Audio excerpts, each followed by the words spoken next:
Namakkal kidney முறைகேடு விவகாரத்தில் மேலும் ஒருவர் கைது செய்யப்பட்டிருக்கிறார். நாமக்கல் கிட்னி முறைகேடு விவகாரமானது தமிழகத்தையே அதிர்ச்சியடைய செய்த ஒரு சம்பவம். இந்த வழக்கில் தற்போது இடைத்தரகர் ஒருவர் கைது செய்யப்பட்டிருக்கிறார். மேலும் விவரங்களை செய்தியாளர் வழங்கி கேட்கலாம். யவனசோழன், வணக்கம். தற்போது கைது செய்யப்பட்டிருக்கக்கூடியவரின் குற்ற பின்னணி என்ன? எந்த குற்றச்சாட்டின் அடிப்படையில் கைது செய்யப்பட்டிருக்கிறது? காவல்துறையின் விளக்கம் என்ன?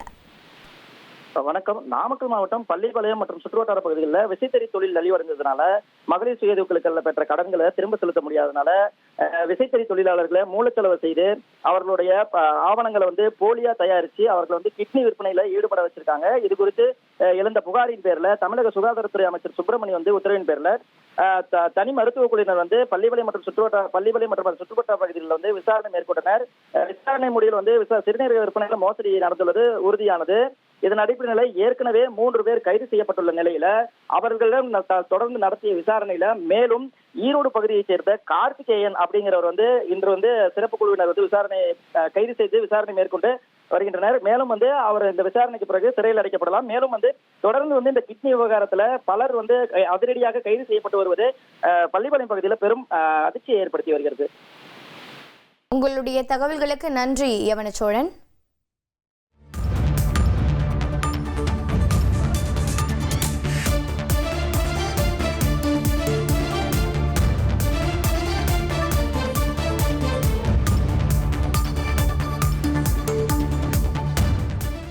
நாமக்கல் கிட்னி முறைகேடு சம்பவத்தில் மேலும் ஒருவர் கைது செய்யப்பட்டிருக்கிறார். ஈரோடு பகுதியைச் சேர்ந்த கார்த்திகேயன் என்ற ஒரு இடைத்தரகர் கைது செய்யப்பட்டிருப்பதாக தகவல் கிடைத்திருக்கிறது. நாமக்கல் பள்ளிப்பாளையம் கிட்னி முறைகேடு விவகாரத்தில் மேலும் ஒரு இடைத்தரகர் கைது செய்யப்பட்டிருக்கிறார்.